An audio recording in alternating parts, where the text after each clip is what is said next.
Minahal nga mga kaigsunan, sukad sa pagpaminaw nato sa unang mga sermon hangtod sa kapito nga sugo, gisunod ba nimo ang napulo ka mga sugo? Makaingon ka ba nga masaligon nga wala nimo gigamit ang ngalan sa Ginoo nga imong Dios so walay kapuslanan o gibalaan ang adlaw nga ipagpahulay? Kung kamo wala masayod sa espirituhanon nga mga kahulugan loyon ni ini nga mga sugo, daghan kaninyo tingali magunahuna nga kamo nagsunod ni ini, apan sa pagkatinuod ikaw nagbuhat sa sukwahi. Pagpakamasalamaton nato nga masabtan na nato ang kababuton sa atong amahang Dios. Karon atong tan-awon ang ikawalo nga sugo sa dili ka mangawat. Kini nga sugo nagdala og espirituhanon nga kahulugan nga lahi sa kalibutanong paglantaw. Sa ngalan sa Ginoo nang hinaot ko nga kamong tanan, madato pinaagi niini nga mga pagtulun-an ug mahimong walay kasaway nga mga anak sa Dios. Minahal nga mga kaigsunan, adunay duha ka main nga kahulugan sa sugo nga dili ka mangawat. Una, anaa ang unudnong kahulugan sa pagpangawat. Kini nagtumong sa pagkuha o pag-angkon sa kabtangan sa laing tao nga walay pagtugot. Bisan ang kalibutanon nga mga tao na hibalo nga ang pagpangawat sayop ug makakasala. Apan kung ang usa ka tawo giakasahan nga usa ka kawatan bisan kung walay gikawat nga bisan unsa, lagbit nga dili sila malipay. Daghang mga tao ang nakigbahin sa pagpangawat nga wala nila ilha nga pagpangawat sa paghimo og mga sayop ug pagpangawat nga wala sila nahibalo. Pananglitan, mahimong kuhaon nila ang mga butang sa uban nga walay pagtugot ug walay kasakit sa konsensya. Nagunahon na nga kini madawat tungod kisuod sila nga mga higala o ang butang dili mahal ug dili importante. Ang mga tawo nga naggamit sa mga butang sa ubang mga tawo tungod sa panginahanglan kinahanglan nga iuli kini dayon. Pagkahuman apan kasagaran dili na kini ibalik. Kini nga pamatasan dili lamang hinungdan sa kapildihan sa panalapi, apan dili usab matinahuron. Bisag unsa pa kagamay ang butang ug unsa pa kasuod ang relasyon, ang paggamit sa usa ka butang nga walay pagtugot sa tagiyagi isip nga pagpangawat sa mga mata sa Dios. Ang ubang mga tawo mangayo lang sa mga butang nga ilang gikinahanglan, nga nag-ingon nga ihatag kini kanako o ipahulam kini kanako. Mahimong dili na nila iuli ang mga butang pagkahuman sa paghulam niini, o kung buhaton nila, ang mga butang mahimong madamage. Hinungdan nga dili na kini magamit sa tag-iya. Makauulaw nga mangayo og mga butang sa uban. Ang tinuod nga mahunahon-naon nga tawo mobati nga sad-an sa pagkuha sa bisan unsang butang nga dili iya, bisan unsa pa kana kagamay. Bisan kung ang usa ka butang dili direkta nga gikawat o gikuha pinaagi sa kusog, ang dili makaturunganon nga pag-angkon sa dili imo usa-usab kapag pangawat. Pananglitan ang usa ka tawo sa pagkamaayo mobatig kahapdo sa konsensya. Kung makadawat sila og suhol pinaagi sa pag-abuso sa ilang posisyon o gahom o kung sila usa ka negosyante nga naningil og sobrang presyo aron pahimuslan ang mga customer. Bisan kung ang usa ka butang wala gikawat, ang pagkuha sa wala kay katungod mahitungod gihapon nga makonsiderar nga pagpangawat. Apan kini nga paglantaw lahi sa pakalibutanong paglantaw. Sa kalibutan, adunay mga tawo nga mobati og kalipay sa pag-overcharge sa mga walay kalibutan nga mga customer og napakya sa pagtan-aw sa sayop. Apan ang kamatuoran mao nga ang paglimbong sa uban o paghimo kadaot alang sa personal nga kaayuhan kay maoy sala. Pinaagi sa pagpamalandong sa kaugalingon, pinaagi ni ining putli og matahom nga kamatuoran kita mahimong usa ka matahom nga pangasuonon sa Ginoo nga walay bisan unsa kapuling. Mga kaigsunan, ang ikaduhang kahulugan mao ang espirituhanong pagpangawat, ilabi na kung mangawat ka sa Dios. Kini nga matang sa pagpangawat direktang makaapekto sa kaluwasan. Si Judas Iscariote usa ka tinun-an ni Jesus, gipiyalan sa pagdumala sa mga kabtangan nga gihatag kang Jesus sa mga tawo. Apan sayop ang iyang pagdumala niini nga mga pundo og nahimong kawatan, nga sa katapusan mitugot sa iyang kaugalingon nga maimpluwensyahan ni Satanas og mibudhi kang Jesus. Bisan pa sa pagtawag ingon nga usa ka disipulo og adunay oportunidad alang sa dako nga himaya, si Judas Iscariote nagtigob og sala nga wala ang espiritu sa paghinusol ug mitapos sa iyang kinabuhi sa pagkawalay paglaom. Kini nga kamatuoran nagpabilin nga may kalabutan karon. Ang ubang mga tawo misimba apan sa gihapon naggamit sa mga pundo sa Dios sa sayop nga paagi. Bisan ang kalibutanon nga mga tawo mibati og kahadlok sa dihang mangawat gikan sa simbahan, nga nagpatunghag pangutana kung ang usa nga mag-angkon nga mituo sa Dios samtang nagabuso sa panalapi tinuod ba nga adunay pagtuo alang sa kaluwasan. Sa panagway sila tingali na kinabuhi nga mga matinud-anon nga kinabuhi og nagtuman sa ilang mga roles. Apan kasagaran gibabagan sa usa ka bungbong sa sala. nga wala mahibalo sa kaseryoso sa ilang mga lihok. Kung ang ilang mga sala nagpabiling tago og dili masilutan, kini kay dapat kabalakan. Bisan pag wala mahibalo ang mga tao, ang Dios nagtan-aw gayud ug ang hustisya moabot sa hustong panahon. Kung ang usa ka tawo mapakya sa paginusol ug sa katapusan nagatubang sa 7 ka tuig nga kasakitan, ingon nga usa ka kawatan sa mga panalapit sa Dios, unsa kadako ang ilang pagminatay ug pagmahay. Giawhag nako ang tanan nga maminaw sa dili magdapit sa ingon nga mga katalagman sa inyong kaugalingon. Bisan kung wala ka direkta nga nangawat o sa mga halad sa simbahan, ang sayop nga paggamit sa sagradong mga butang o sayop nga pagdumala sa panalapit sa simbahan makonsidera usab nga pagpangawat gikan sa Dios. Atong tan-awon ang pipila ka espesipikong mga pananglitan. Ang paggamit sa mga membership fee nga walay pagtagat o mga pundo nga natampo sa usa ka misyon o grupo nga walay pagtugot alang sa personal nga mga rason kay dili madawat. Ang pagpaningil alang sa mga gamit sa opisina para sa buluhaton sa simbahan o paggamit niini sa personal kay dili madawat. Usik ang paggasto sa pundo sa simbahan kung magamit kini sa labi ka madaginuton. Ang paggamit sa wala magasto nga pundo alang sa ubang mga katuyuan imbes nga ibalik kini kay usa ka usab kasayop nga paggamit sa panalapi. Dugang pa, ang paggamit sa mga telepono sa simbahan o mga supply alang sa personal nga paggamit kay dili madawat. Kung mogamit sa mga butang nga gihatag sa simbahan, ang mga tao kanunay nga mag-usik niini, tungod lang kay dili sila ang nagasto. Apan kung tinuod kang nanghigugma o nagtahod sa Dios, mas pabilhan nimo ang iyang mga kabtangan kaysa sa imuha. Ang mga ginikanan kinahanglan nga masiguro nga ang iyang mga anak dili magdula o magisi sa mga sobre sa bulitin sa simbahan. Bisan tuod kini ingon og gamay ra, ang matag aksyon makahimog espirituhanong babag sa relasyon tali sa Dios. Mga kaigsunan, ang Dios nagpasidaan batok sa pagpangawat ilabi na may tungod sa ikapulo ug mga halad. Ang Malakias Kapitulo 3 bersikulo 8 hangtod sa 9 nag-ingon, mangutana ako, matarong ba sa usa ka tawo ang pagtikas sa Dios? Dili, apan gitikasan ako ninyo. So unsang paagi sa mga ikapulo ug mga halad? Gitunglo kamong tanan kay ang tibok naso danikas kanako.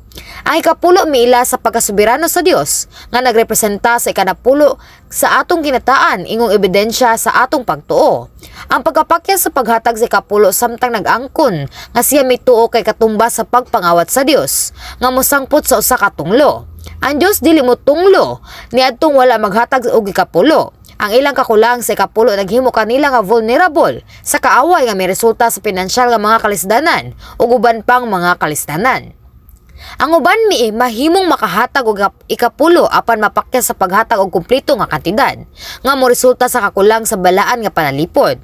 Kinahanglan nga maglakip sa ikapulo ang tanan nga kita dili lang ang sweldo ug kini naglakip sa mga sideline nga trabaho, mga allowance ug mga gifts. Apan ang uban dili iapil ang dugang nga kinitaan ug ibawas ang mga gastuhon sa dili pakwintahon ang ilang ikapulo, mga buhis, health insurance ug mga pensyon.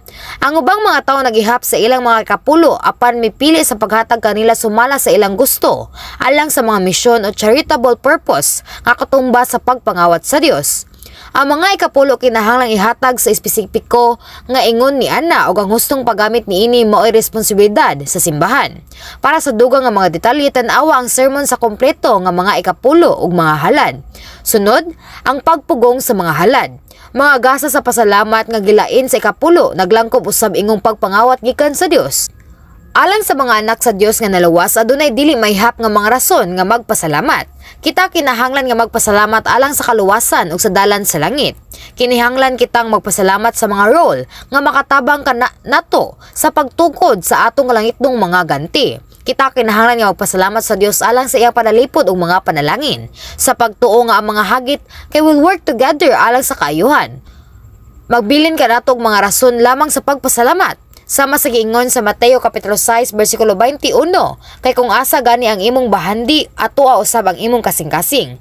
Muanhi kita sa pagsimba matag Domingo, uban ang mga halad sa pasalamat ug magahin og dugang mga halad alang sa espesyal nga mga okasyon. Kini naghimo sa hingpit nga kahulugan. Sa dihang ang mga tawo makadawat og pabor o tabang gikan sa bandi ilang sila mapasalamaton. Kasagaran sila naningkamot sa pagbayad niini sa mga aksyon. Ilabi na sa mga adlaw nga natawhan o holidays. Kini usa ka natural nga tubag alang sa nakaila sa ilang utang sa uban. Unsa pa nga kita nga puno sa paglaom alang sa langit ug pagpasalamat alang sa atong kaluwasan. maging hatagon kita ngadto sa Dios. Matag simana samtang atong masinati ang iyang grasya ug makadawat og mga tubag sa atong mga pagampo, madasig kita sa paghatag og labaw pa nga pagpasalamat. Ang ubang mga tawo nag-angkon nga adunay pagtuo apan nagpanuko sa pagpasalamat sa Dios sa ilang mga halad, samtang sila mahimong muhatag sa ikapulo. Tungod sa kahadlok sa koneksyon niini ngadto sa kaluwasan, sila mahimong makaluluoy sa ubang mga halad ug sa kasagaran magpanuko sa paghatag tungod sa mga opinyon sa uban. Ang Mateo Kapitulo 6, versikulo 24 nagsulti kanato, dili mahimo nga ang usa ka tawo magpaulipon sa duha ka agalon, kay mahitabo gayud nga iyang dumtan ang usa ug ang usa iyang higugmaon, ug gunungan niya ang usa ug ang usa iyang tamayon. Dili kamo makapaulipon sa Dios ug sa salapi. Ang pagkakuripot ngadto sa Dios nagpadayag sa kasing-kasing nga napuno sa kahakog, imbes nga gugma alang kaniya. Mahimong masabtan kini alang sa bag-ong mga magtotoo. Apan alang sa mga dugay taas nga pagtuo, kini napakita sa paghunong kaysa pagtubo sa pagtuo. Mahimo nimo makalimtan ang grasya nga nadawat og busa, adunay gamay nga mga hinungdan sa pagpasalamat. Kung ang usa mapakya sa paghatag sa angay, kini sa katapusan adunay kalabutan sa ilang kaluwasan. Ang matag usa adunay laing mga sukod sa pagtuo, ug ang Dios nga nahibalo sa atong mga kahimtang o kasing-kasing wala magpunting sa kantidad nga gihatag. Sa mga ambyuda nga makahatag lamang og duha ka lipta gidayeg ni Jesus, ang Dios nagtinguha sa tinuod nga pagpasalamat og sa kahumot sa pagtuo. Sa diha nga ikaw makapahimuot sa Dios uban niini nga kahumot, ikaw makadawat og mga panalangin nga mas dako pa kaysa sa unsay imong gihatag. Pagsiguro nga ang imong kalag muuswag og punon ikaw uban sa dugang nga mga rason alang sa pagpasalamat, mubayad kanimo sa 30, 60 o sa kagatos kapilo.